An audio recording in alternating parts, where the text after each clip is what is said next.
noches, hermanos. Es un placer verles una vez más en esta noche.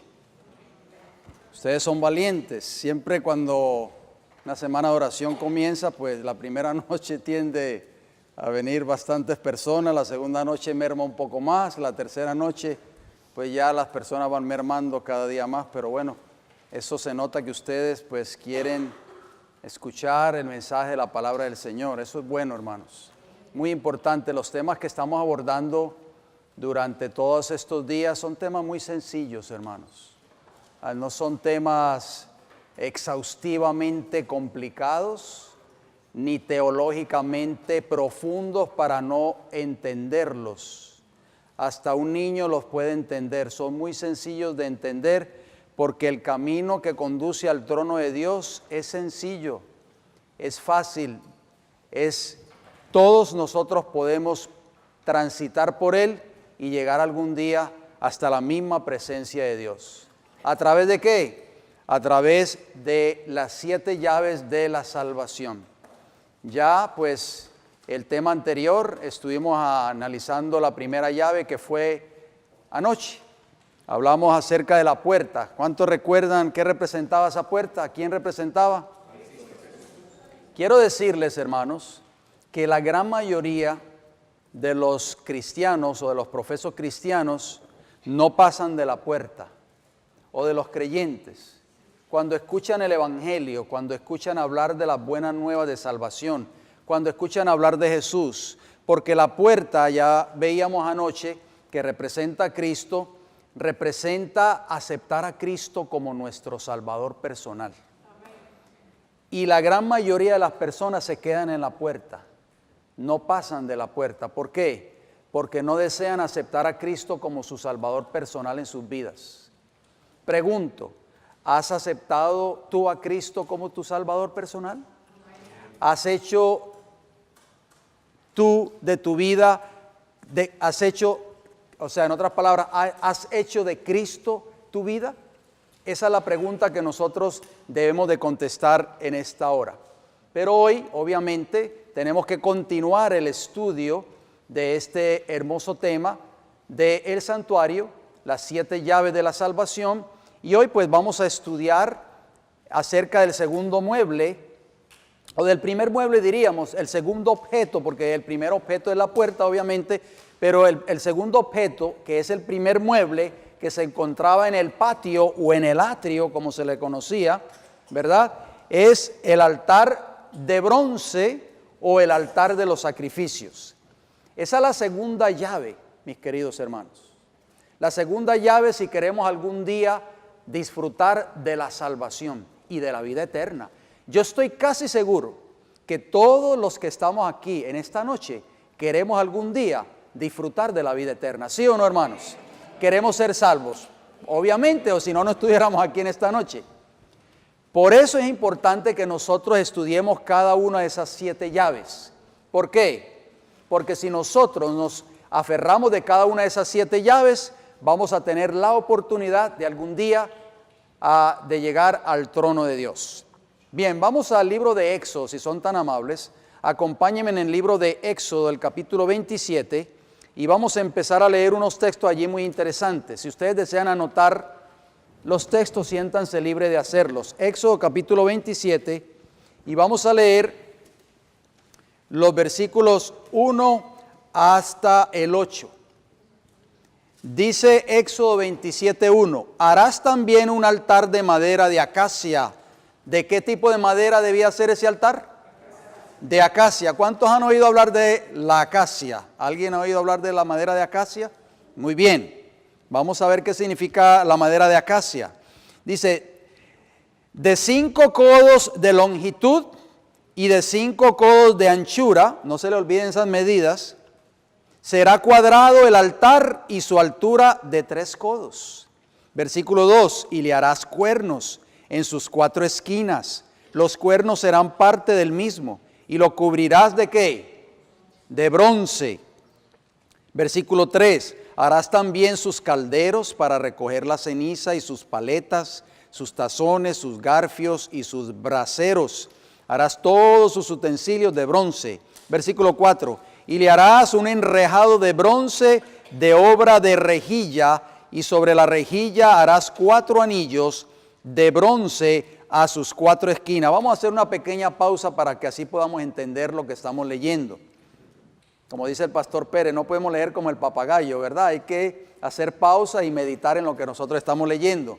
Muy importante. Este altar, como ustedes pueden ver ahí en la gráfica, un poco pequeña tal vez para los hermanos que están en la parte de atrás, vemos que este altar era cuadrado, tenía 4 esquinas obviamente, tenía 4 cuernos, uno en cada esquina, era de bronce, era de madera de acacia y por supuesto cubierto con bronce.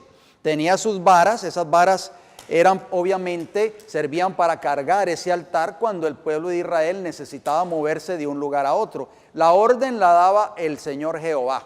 Cuando el pueblo de Israel estaba transitando por el desierto y había que moverse de un lugar a otro, pues los levitas eran los encargados de desmantelar prácticamente o desarmar el tabernáculo, y los sacerdotes y todos estos hombres que fueron cualificados para esa obra, pues cargaban todos y cada uno de esos utensilios. Pero lo más interesante es que dentro de ese altar, en el centro de ese altar, pero por la parte de adentro había un enrejado. Vamos a ver qué significaba eso más adelante. Ustedes se van a dar cuenta, es muy interesante, la palabra de Dios es maravillosa. Por eso que cuando nosotros leemos estos textos, a veces pues los leemos un poquito rápido y no consideramos esos puntos tan importantes. Bien, dice el versículo 5, y la pondrás dentro del cerco del altar abajo, y llegará a la rejilla hasta la mitad del altar. ¿Dónde se quedaba la rejilla? ¿En la mitad o en el fondo? En la mitad. ¿Qué significa eso? ¿Por qué la mitad? Lo vamos a ver un poquito más adelante.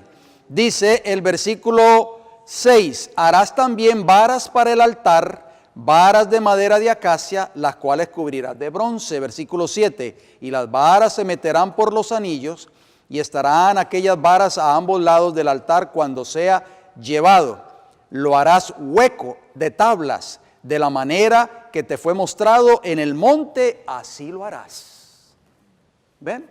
Ahí podemos ver entonces, mis queridos hermanos, un cuadro prácticamente de acuerdo a lo que dice el Señor en su palabra. Quiero comenzar en esta noche leyendo un hermoso pensamiento que se encuentra en un libro que todos ustedes tienen en su hogar, que se llama Primeros Escritos. ¿Cuántos tienen ese libro? Todos lo tenemos, la gran mayoría, ¿verdad? Bien, en la página 63 de ese libro dice lo siguiente: son muchas las preciosas verdades que contiene la palabra de Dios, pero es la verdad presente lo que el rebaño necesita. ¿Qué es lo que el rebaño necesita? La verdad presente. Pero noten cómo sigue diciendo la declaración. Pero los temas como el santuario, ¿cuáles temas? ¿Cuáles temas? El santuario. ¿De qué estamos hablando esta noche? Del santuario. Temas como el santuario, en relación con los 2300 días, los mandamientos de Dios y la fe de Jesús, son perfectamente adecuados para explicar el movimiento adventista pasado y cuál es nuestra posición actual, establecer la fe de los que dudan y darse certidumbre al glorioso futuro. O sea, lo que la mensajera del Señor está diciendo aquí en esta noche es que estos temas nunca van a pasar de moda. Porque muchos dicen, no, pero yo conozco lo de los 10 mandamientos. ¿Quién no conoce eso? ¿Quién no conoce acerca de la fe de Jesús? ¿Quién no conoce la profecía de los 2300 días? Eso todo el mundo lo conocemos. Pero dicen que estos temas fueron verdad presente cuando comenzó el movimiento adventista y cuando esta iglesia fue organizada. Va a seguir siendo verdad presente hoy actualmente. ¿Por qué? Porque esos temas nos van a dar siempre certidumbre para el futuro nuestro, mis queridos hermanos. Pensemos bien eso, por favor. Como estudiamos en el tema anterior, ustedes recordarán, antes de que el pecador llegue al altar de bronce, que es este primer mueble que se encontraba en el atrio, o sea, el altar de los sacrificios, debe entrar ¿por dónde? Por la puerta que representa ¿a quién? A Cristo. O sea, que Él abrió esa puerta de acceso al Padre para que nosotros tuviésemos ¿qué? Salvación. Repito las palabras de Jesús contenidas en San Juan 10:7. Jesús dijo, yo soy la puerta de las ovejas. San Juan 10:9 dice, yo soy la puerta, el que por mí entrare será salvo, y entrará y saldrá y hallará pastos. O sea, claramente la Biblia establece que Cristo es la puerta. Y si nosotros no entramos por la puerta que es Cristo Jesús, prácticamente no tenemos esperanza de salvación, mis queridos hermanos. ¿Entendieron eso? Bien. Dice otra cita muy importante de un devocional que se llama Cada día con Dios, la página 233, lo siguiente. Dice, hubo una puerta que se cerró en el tiempo de Noé. Hubo otra puerta que se cerró para los incrédulos en ocasión de la destrucción de Sodoma. Pero hubo una puerta que se abrió para Lot.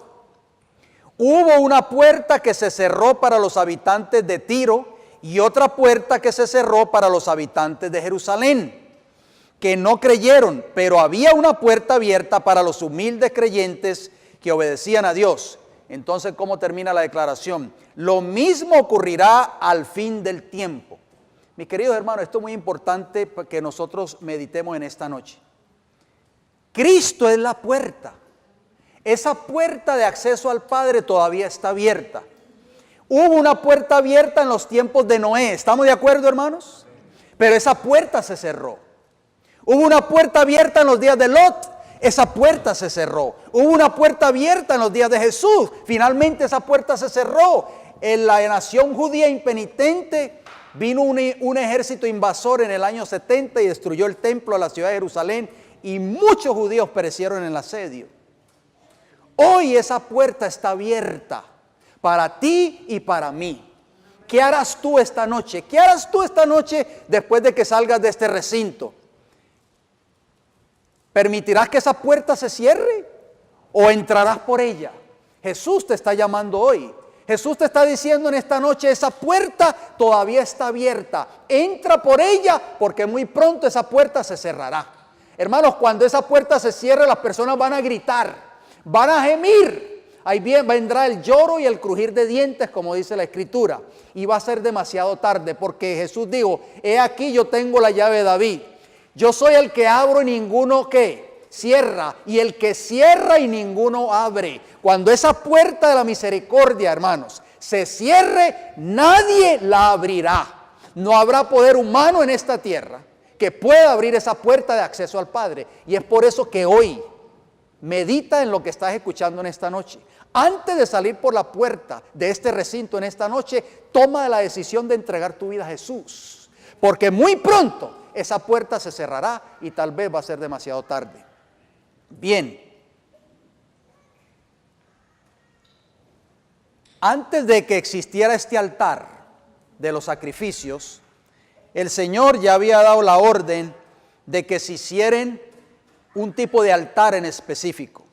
El altar que Dios pidió que se hiciera, de acuerdo a Éxodo 20, 24 al 26, estamos haciendo la referencia para que ustedes lo anoten, debía ser un altar de tierra y era un altar y no, vamos a leerlo, Éxodo 20, 24 dice, altar de tierra harás para mí, le dijo el Señor al pueblo de Israel, y sacrificarás sobre él tus holocaustos y tus ofrendas de paz, tus ovejas y tus vacas, en todo lugar donde yo hiciere que esté la memoria de mi nombre, vendré a ti y te bendeciré. Versículo 25, y si me hicieres altar de piedras, no las labres de cantería, porque si alzares herramientas sobre él, lo profanarás.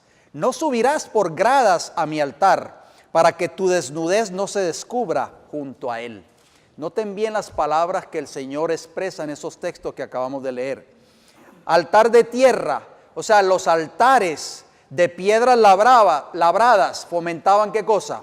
Fomentaban la idolatría, mis queridos hermanos, porque las imágenes paganas eran esculpidas en los altares y se convertían en objetos de culto. Por eso el Señor mandó que si el altar fuese hecho de piedra, que no podía ser piedra labrada. Y dice también el versículo que acabamos de leer de Éxodo 20:26, no subirás por gradas a mi altar para que tu desnudez no se descubra junto a él. ¿Qué quiso decir el Señor Jesús con esas palabras? O sea que la ofrenda que se presentaba en ese altar debía ser ofrecida en una forma pura y reverente, mis queridos hermanos. Dios mira el carácter, pero también demanda que el carácter corresponda con la conducta. Muchas personas hoy en la iglesia dicen, yo me he visto como a mí me dé la gana, lo que Dios mira es el corazón. ¿No han oído ustedes ese argumento? ¿Ah? Pero Dios mira el carácter, por supuesto, pero también demanda que el carácter suyo y mío corresponda con la conducta o con la ofrenda que nosotros presentamos ante el altar de Dios. Se demanda decoro adecuado, vestimenta apropiada y la debida actitud en el culto de Dios. Por eso el Señor dejó estos mandamientos expresamente en su palabra. Nosotros tenemos que considerarlos, por favor. Vamos a brevemente a mencionar una historia acerca del altar. Por ejemplo, el levantar un altar es el paso inicial hacia la adoración con Dios o hacia el Dios Santo. Por ejemplo, el Abel, ustedes recordarán, levantó un altar en ocasión de su ofrenda a Dios, de acuerdo a Hebreos 11:4. Noé edificó un altar delante de la presencia de Dios cuando salió del arca, Génesis capítulo 8, versículo 20. Abraham edifica un altar con relación al pacto que hizo con Dios, de acuerdo a Génesis 14:7. Isaac también edifica un altar en relación con el pacto que se renovó con él, de acuerdo a Génesis 26:25. Jacob también edificó un altar ordenado por Dios, de acuerdo a Génesis 35:1. Esdras restablece el altar cuando regresó de Babilonia, de acuerdo a Esdras capítulo 3, versículo 3. Después, dice Éxodo 46, pondrás el altar del holocausto delante de la entrada del tabernáculo de reunión. Aquí ustedes pueden ver, hermanos, el altar. El altar estaba delante de la entrada. ¿Qué significa ese altar hoy? ¿Qué significará para nosotros ese altar hoy? Si la puerta, como estudiamos en el tema de anoche, significa la aceptación de Cristo en nuestras vidas, entonces el altar, que es la segunda llave, simboliza la entrega nuestra a Cristo Jesús, la confesión y el abandono del pecado. ¿Escucharon eso, hermanos? Ese es el segundo paso. Esa es la segunda llave. Si nosotros queremos encontrar el camino a el trono de Dios. ¿Ustedes saben lo que significa la palabra altar? La palabra altar tiene dos significados. ¿Cuántos significados? Dos significados. Uno es levantado en alto. El altar debía ser levantado en alto. Y el otro significado es alto o ascendido. Eso significa algo muy importante. Vamos al libro de Juan. Acompáñenme en Juan capítulo 12. Vamos a ver qué significa ese altar. Juan capítulo 12 y vamos a leer el versículo 32.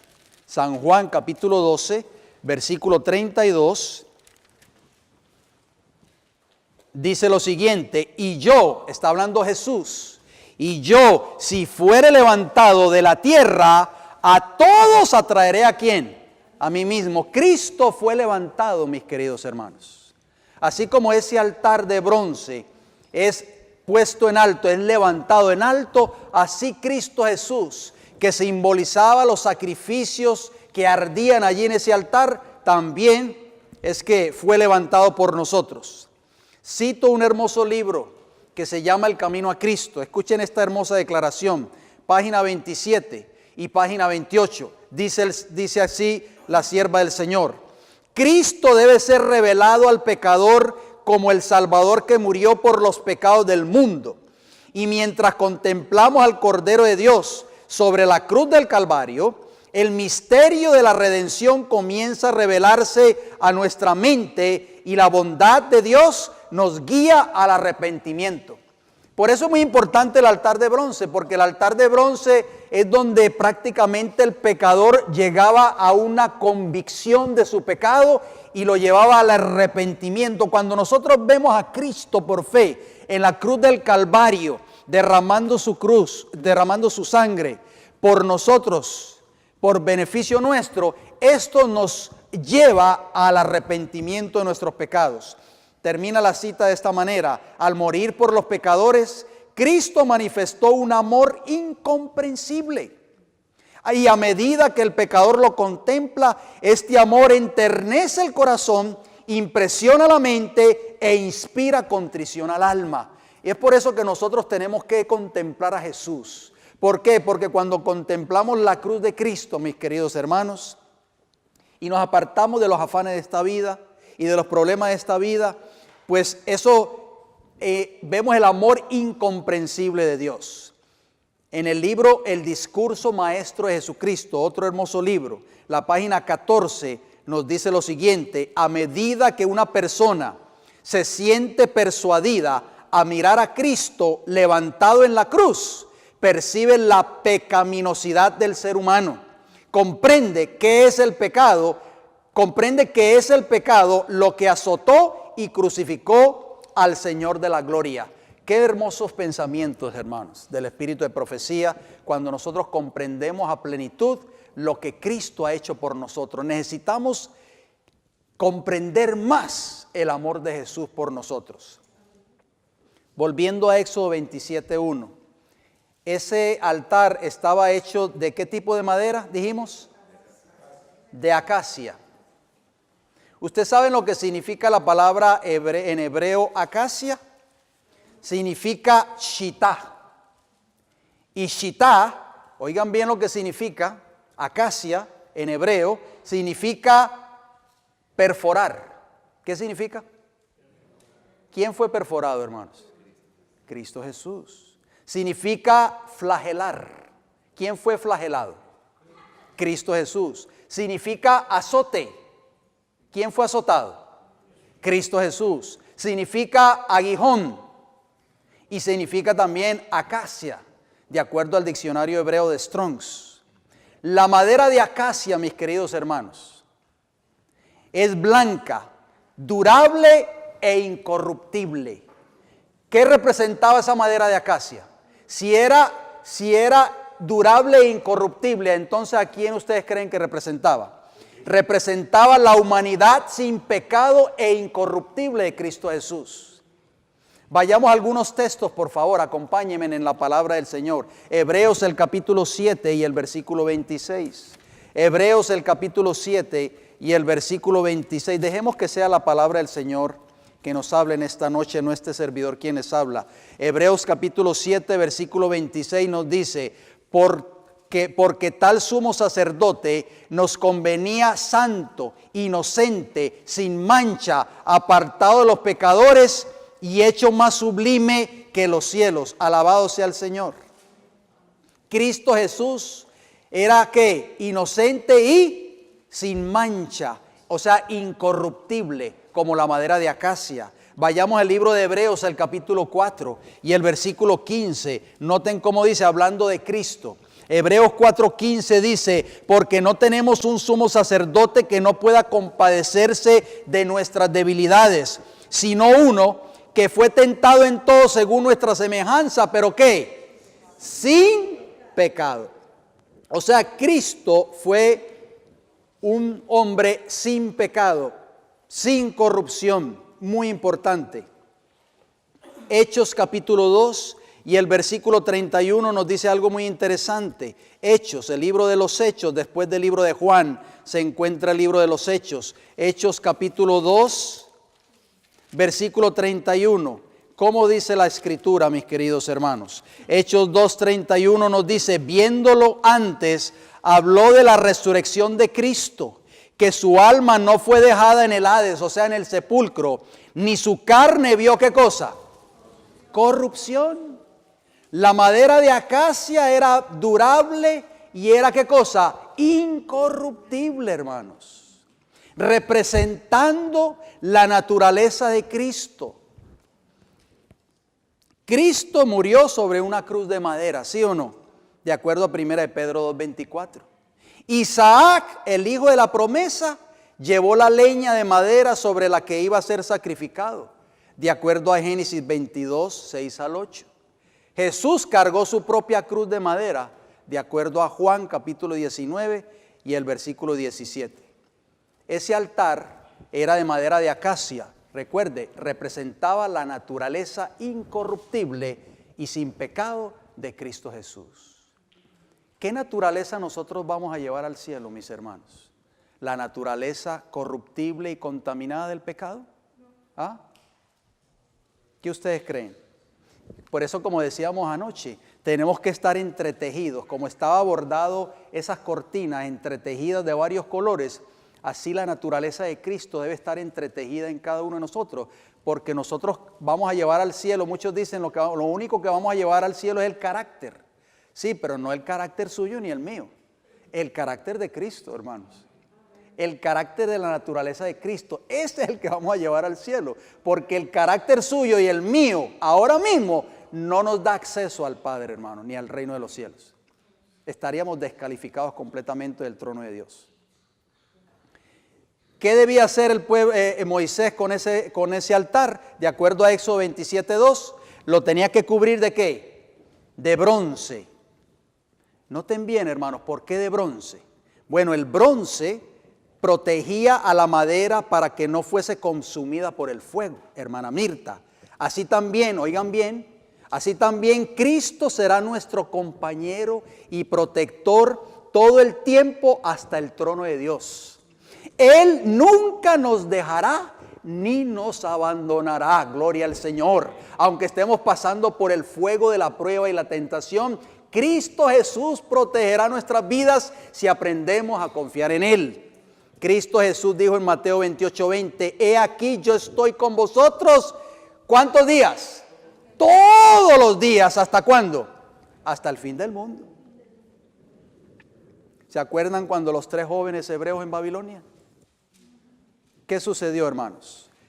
Cuando estos 3 jóvenes no quisieron aceptar el edicto del rey Nabucodonosor y no quisieron violar un mandamiento de la ley moral de Dios, el primero y el segundo mandamiento, y no quisieron postrarse ante la imagen que Nabucodonosor había levantado, pues el resultado o el producto de ello fue un edicto en contra de esos 3 jóvenes hebreos de ser lanzados a un horno de fuego ardiente.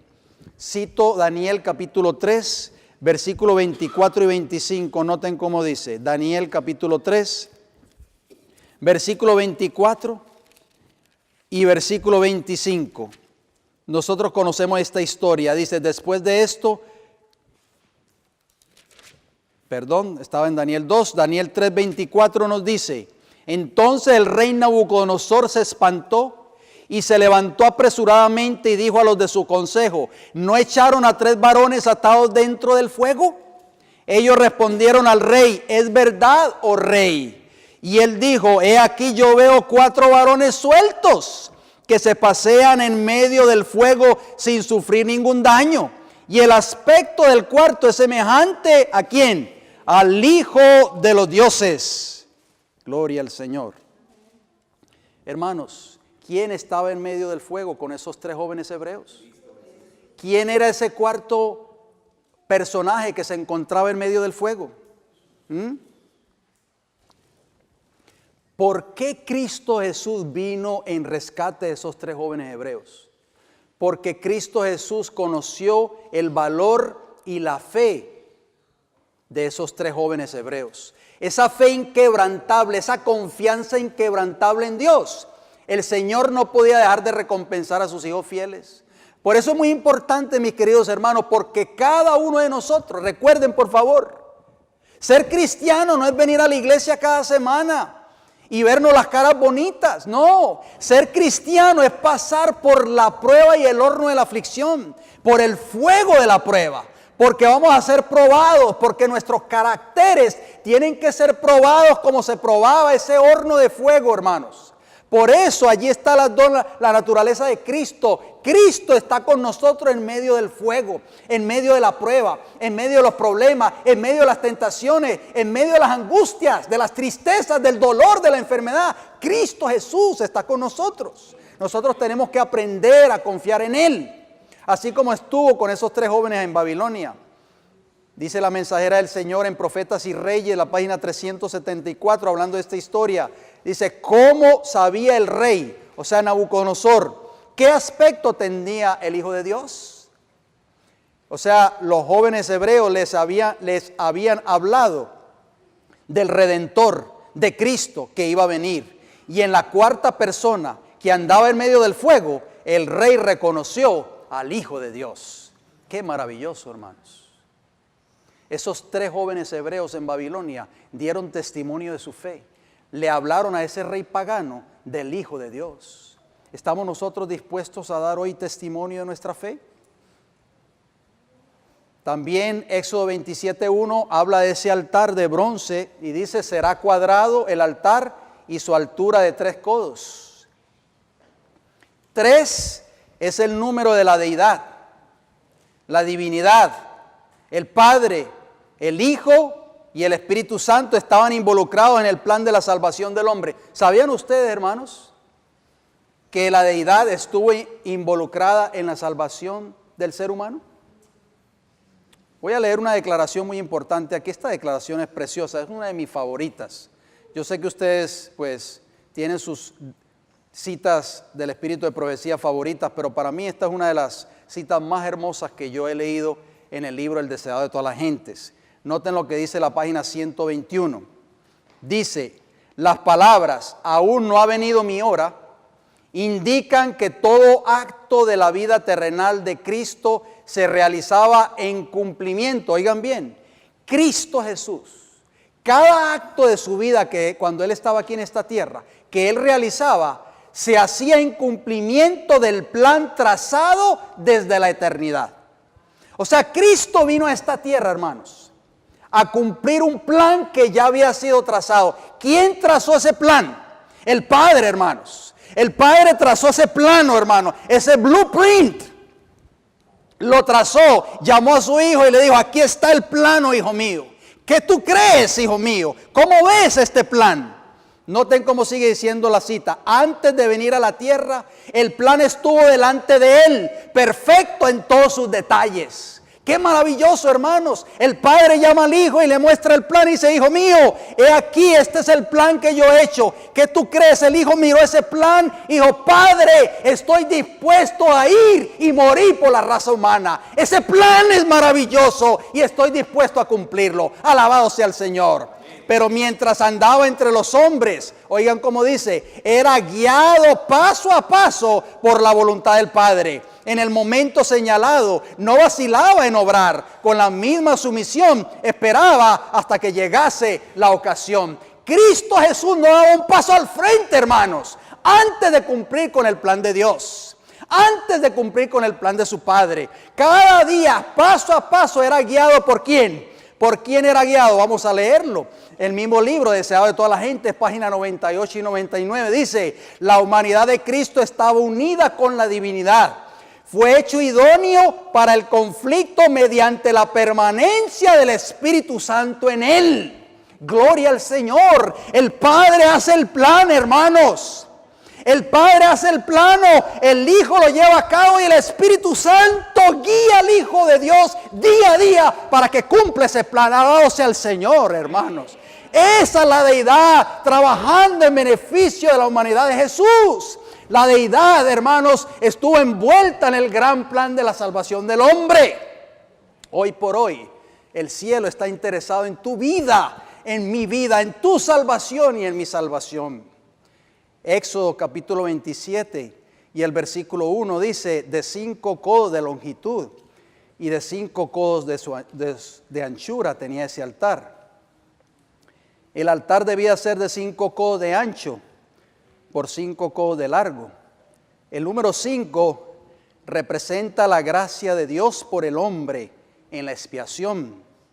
En el altar del sacrificio se derramaba la sangre de la expiación por el pueblo. Vamos a ver qué nos dice Levítico 1:11. Acompáñenme, por favor. Levítico 1:11.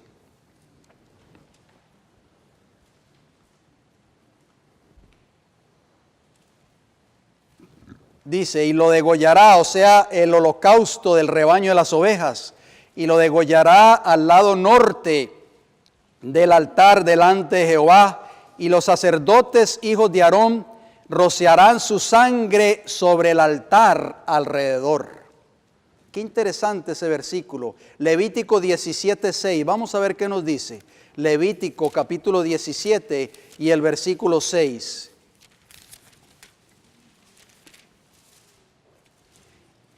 Dice, y el sacerdote esparcirá la sangre sobre el altar de Jehová a la puerta del tabernáculo de reunión. Está hablando de este altar de bronce, mis queridos hermanos. Y quemará la grosura en olor grato a Jehová. En el Calvario, mis queridos hermanos, Cristo derramó su sangre por nuestros pecados. Sobre la cruz, Cristo sufrió 5 heridas. ¿Cuántas heridas sufrió Jesús? Por eso ese altar, como acabamos de leer, era de 5 codos de altura. Cristo Jesús en la cruz del Calvario, hermana Mirta, recibió 5 heridas. ¿Cuáles fueron las 5 heridas? Sus 2 manos, sus 2 pies y su costado, mis queridos hermanos. 5 heridas sufrió Cristo sobre ese altar que representa la cruz del Calvario. El conflicto de los siglos, página 732, noten cómo dice. Solo queda un recuerdo, hablando la sierva del Señor, cuando todo ya ha pasado, cuando el pecado ha terminado. Dice, solo queda un recuerdo. Nuestro Redentor llevará siempre las señales de su crucifixión y las marcas de su humillación con su mayor honor. A través de las edades eternas, las llagas del Calvario proclamarán su alabanza y declararán su poder. Gloria al Señor. Conflicto de los siglos 7:32. Zacarías 13:6, ¿qué nos dice? Y le preguntarán, ¿qué heridas son estas en tus manos? Y él responderá, con ellas fui herido en casa de mis amigos. Ese altar, dice Éxodo 27:1, que era también, ¿qué? Cuadrado, ¿sí o no? El cuadrado, ¿cuántos lados tiene? 4 lados iguales, ¿sí o no? El número 4 nos enseña que el mensaje de salvación, o sea, el mensaje de la expiación de Cristo, el evangelio eterno, debe ser predicado en los 4 puntos cardinales de esta tierra. La Biblia lo llama, ¿qué cosa? El evangelio eterno. Hermano, este evangelio hay que predicarlo al mundo entero. No es solamente para un grupito de personas, no está limitado para una iglesia. Es para el mundo entero. Apocalipsis 14:6, no tenemos ni que buscarlo. Vi volar por el medio del cielo a otro ángel que tenía el evangelio eterno para predicarlo a los moradores de la tierra, a toda nación, tribu, lengua y pueblo. Gloria al Señor. Mateo 24:14 dice, y será predicado este evangelio del reino en todo el mundo para testimonio a todas las naciones, y entonces vendrá el fin. Todos los que estamos aquí en esta noche, gracias a que alguna persona en nuestras vidas nos habló de este bendito evangelio, estamos aquí escuchando este mensaje. ¿Qué hubiese sido de nosotros? ¿Dónde estaríamos nosotros hoy si no hubiésemos escuchado este evangelio? Dice Éxodo 27:2, y le harás cuernos en sus 4 esquinas. Los cuernos serán parte del mismo. Aquí vemos los cuernos de ese altar. ¿Sí o no? ¿Qué significa la palabra cuerno en la Biblia? Significa poder, mis queridos hermanos. Salmo 75:10 dice, quebrantaré todos los cuernos, o sea, poderío, de los pecadores, pero el cuerno, o sea, poder del justo, será exaltado. En nuestras versiones no aparece esa palabra cuerno. Por eso me gusta mucho cuando el pastor Pérez cita la versión en inglés, la versión King James, porque ahí dice horn, cuerno. El cuerno es símbolo de poder, muy importante. Por eso ese altar tenía 4 cuernos. Dice también Apocalipsis capítulo 5, versículo 6, hablando de Jesús. Dice, y miré y vi que en medio del trono y de los 4 seres vivientes y en medio de los ancianos estaba en pie un cordero como inmolado que tenía 7 cuernos y 7 ojos. Eso es, obviamente todo esto es simbólico, los cuales son los 7 espíritus de Dios enviados por toda la tierra. O sea, Cristo se le dio, ¿qué cosa? Todo el poder y toda la potestad. Por eso ese altar tenía 4 cuernos. Muy importante. ¿Qué significa eso, hermanos? Que el evangelio es ¿qué? Es poder, ¿para qué? Para salvación. Pablo dijo en Romanos 1:16, no me avergüenzo del evangelio, porque es que cuerno, poder de Dios, ¿para qué? Para salvación a todo aquel que cree, al judío primeramente y también al griego. ¿Qué ha hecho el evangelio por ti y por mí en esta noche? ¿Te ha salvado de tus pecados? ¿Me ha salvado de mis pecados? Solo Cristo Jesús, a través del evangelio, tiene el poder para rescatarte y para rescatarme a mí de nuestra vida de pecado. Mis queridos hermanos, el padre Juan el Bautista, Zacarías, ¿se acuerdan?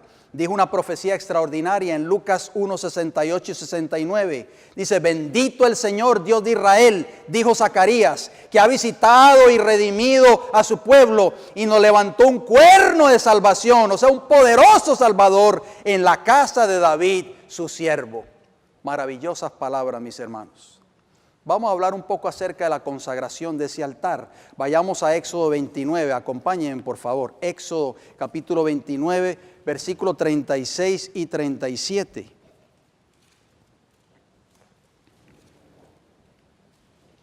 Éxodo 29, 36 y 37. Dice, cada día ofrecerás el becerro del sacrificio por el pecado para las expiaciones, y purificarás el altar cuando hagas expiación por él, y lo ungirás para santificarlo. Por 7 días harás expiación por el altar, y lo santificarás, y será un altar santísimo. Cualquiera cosa que tocare el altar será ¿qué? Santificada. Hermanos, ¿qué significa estas palabras que acabamos de leer? Dios es santo. A veces nosotros fallamos en colocar a Dios en un nivel alto. Tratamos de rebajarlo a nuestro nivel. Todo lo relacionado con el santuario apuntaba hacia la santidad de Dios e impresionaba sobre la mente del pecador la necesidad de un Salvador. Por eso el apóstol Pablo en Romanos capítulo 12, versículo 1 dijo las siguientes palabras, así que hermanos, os ruego por las misericordias de Dios que presentéis vuestros cuerpos en sacrificio que vivo, santo, agradable a Dios. ¿Cuántos días? ¿Los sábados solamente? Hermanos, todos los días, por supuesto, que es vuestro culto racional. Por eso, hermanos, cuando nosotros venimos hasta este altar, símbolo de confesión de nuestros pecados, símbolo de arrepentimiento, símbolo de abandono, nosotros tenemos que presentarnos ante Dios como un sacrificio vivo, un sacrificio santo, agradable al Señor. Así tenemos que presentarnos al Señor cada día. Noten lo que escribió esta gran mujer, una gran escritora inspirada por Dios, en El Camino a Cristo, página 70, dice, conságrate a Dios todos los sábados. Usted conoce la cita, ¿verdad? Todas las mañanas, haz esto tu primer trabajo. Sea tu oración, tómame, oh Señor, como enteramente tuyo. Pongo todos mis planes a tus pies.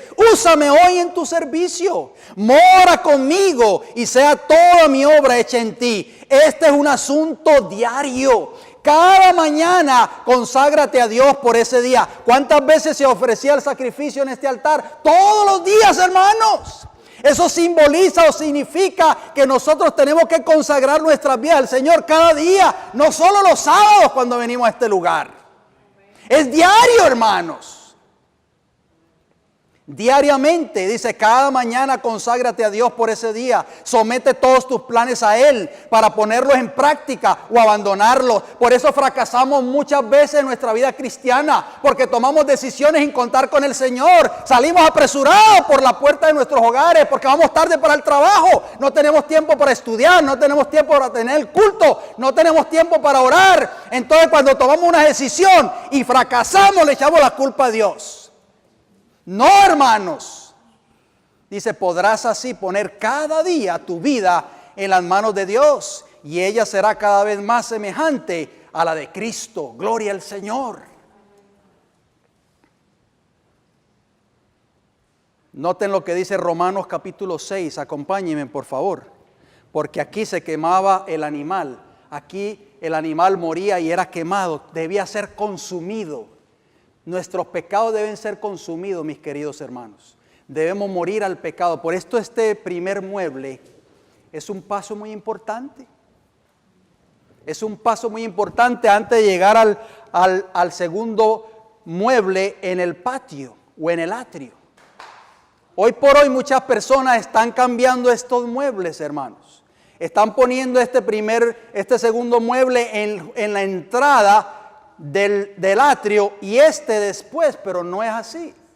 El orden establecido por Dios permanece. Noten lo que dice el libro de Romanos capítulo 6 y el versículo 11. Vayamos pues a Romanos capítulo 6, versículo 11. Dice el apóstol Pablo: así también vosotros consideraos muertos al pecado, pero vivos para Dios en Cristo Jesús, Señor nuestro. Gloria al Señor.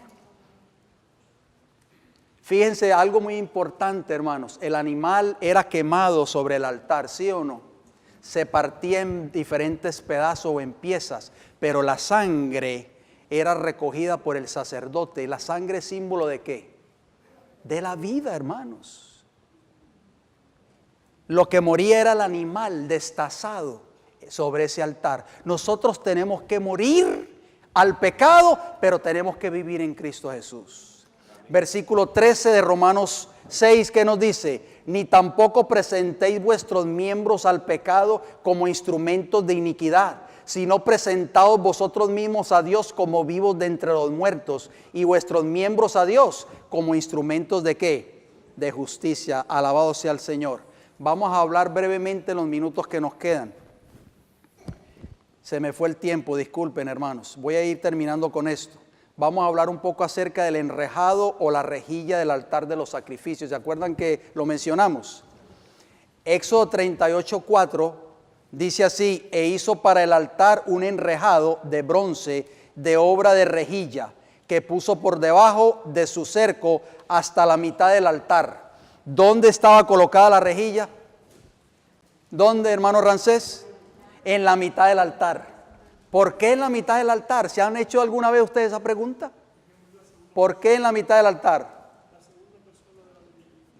Vamos a ver, hermano Rodi, qué significa. Voy a mencionar brevemente, oigan bien, las medidas del arca del pacto. ¿Cuál era el arca del pacto? Esta es el arca del pacto, la que está en el lugar santísimo del santuario, la que estaba en el lugar santísimo y la que está ahora en el cielo, en el lugar santísimo del santuario celestial. Las medidas del arca del pacto de acuerdo a Éxodo 25:10, pueden anotar la referencia. Noten bien, quiero que anoten la referencia y presten atención a las medidas del arca del pacto. ¿Están listos para escuchar las medidas? Dice, Éxodo 25:10 dice, la longitud del arca del pacto era 2 codos y medio. La anchura era de codo y medio y la altura de codo y medio. ¿Cuánto era la altura? De acuerdo a Éxodo 25:10. Bien, ahora vamos a Éxodo 27:1. Éxodo 27:1 nos da las medidas del altar de los sacrificios. Escuchen bien, por favor. La longitud, 5 codos. La anchura, 5 codos. Y la altura, 3 codos. ¿Cuánto era la altura? Les voy a hacer una pregunta. Ustedes que son buenos en matemática. ¿Cuánto es la mitad de 3? ¿Cuánto? 1,5. ¿Cuánto era la altura del arca del pacto? 1,5 codos. O sea, la rejilla estaba colocada a 1,5 codos, hermanos. O sea, a la mitad de la altura del altar de los sacrificios, que era de 3 codos. Interesante, ¿verdad que sí, hermanos? ¿Qué significa eso? ¿Qué significará eso? Les voy a decir brevemente. Hoy escuchamos mucho acerca de la misericordia de Dios, pero muy poco acerca de su justicia. Pero la misericordia de Dios y su justicia son de las mismas dimensiones, hermanos. ¿Me entendieron? ¿Escucharon eso?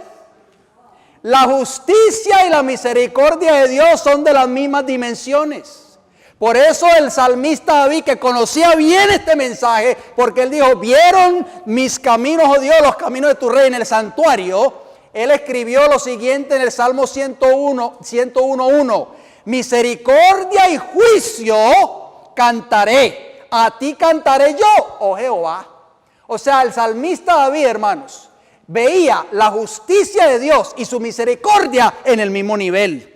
Dice el Salmo 89:14: justicia y juicio son el cimiento de tu trono, misericordia y verdad van delante de ¿qué? De tu rostro. Y el Salmo 85:10, ¿qué nos dice? La misericordia y la verdad se encontraron, la justicia y la paz se besaron. ¿Dónde ocurrió eso, hermanos?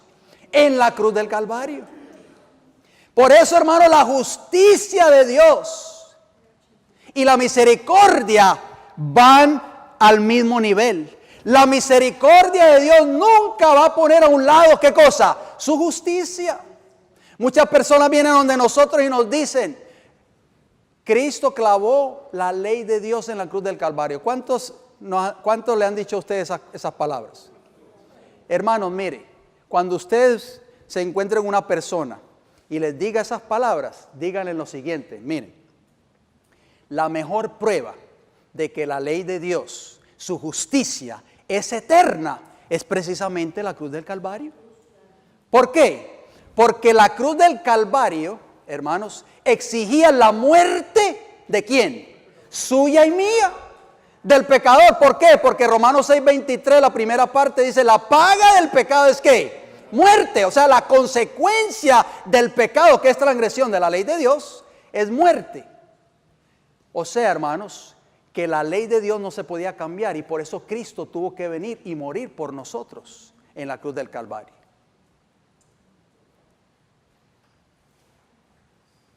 En esta noche yo quiero hacer un llamado a cada uno de ustedes, mis queridos hermanos. ¿Por qué? Porque el Señor quiere que nosotros entreguemos nuestras vidas a Jesús en esta noche. Cristo Jesús murió por ti en la cruz del Calvario. Cristo Jesús entregó su vida por ti, y el Señor está esperando para que tú entregues su corazón a Él. ¿Lo dejarás esperando? Él está tocando la puerta de tu corazón en esta noche. He aquí, yo estoy a la puerta y llamo. Si alguno oye mi voz y abriere la puerta, yo entraré a él y cenaré con él y él conmigo. El Señor Jesús está haciendo un llamado a cada uno de nosotros. Termino con esta declaración hermosa del libro de Hechos de los Apóstoles, página 171. Dice: sin la cruz, el hombre no podría unirse con el Padre. De ella depende toda nuestra esperanza. De ella emana la luz del amor del Salvador. Y cuando al pie de la cruz el pecador mira al que murió para salvarle, puede regocijarse con pleno gozo, porque sus pecados son perdonados. Al postrarse con fe junto a la cruz, alcanza el más alto lugar que pueda alcanzar el hombre. Gloria al Señor. Cristo Jesús murió por ti, pecador. Murió por mí, pecador. ¿Estás dispuesto a aceptarlo como tu Salvador? ¿Estás dispuesto a aceptar su sacrificio maravilloso? Cristo Jesús lo ha hecho todo por nosotros, hermanos. Cristo Jesús ha prometido estar con nosotros hasta el fin del mundo. ¿Qué más nosotros podemos pedir de un Salvador tan maravilloso como es nuestro Salvador Cristo Jesús? Tenemos que desarrollar una relación con Él. Tenemos que estudiar su palabra cada día. Tenemos que presentarnos ante Él cada día a través de su palabra, a través de la oración, como sacrificio vivo, santo, agradable al Señor. Terminamos con una palabra de oración, hermanos. Vamos a ir de rodillas, por favor.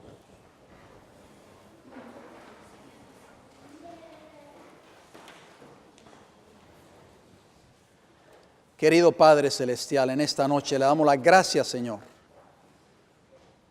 porque Cristo Jesús tomó la naturaleza representada por la madera de acacia, esa naturaleza santa, sin pecado, incorruptible, y vino a esta tierra y murió por nosotros.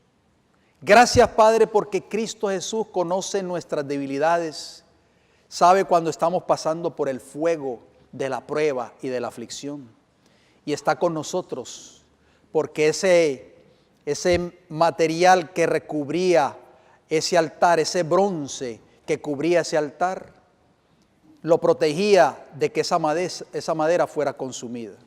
Padre, en esta noche le agradecemos porque Cristo Jesús, si nosotros confiamos en Él, no permitirá que nosotros seamos consumidos por el fuego del pecado y de la desesperación.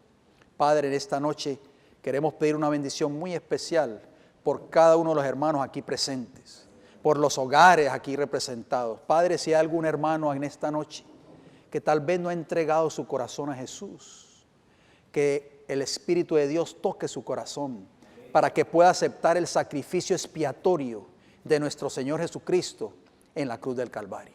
Bendígalo grandemente, Señor, en esta hora. Bendíganos, acompáñenos de regreso a nuestros hogares. Se lo pedimos y se lo agradecemos todo en el nombre de Jesús. Amén.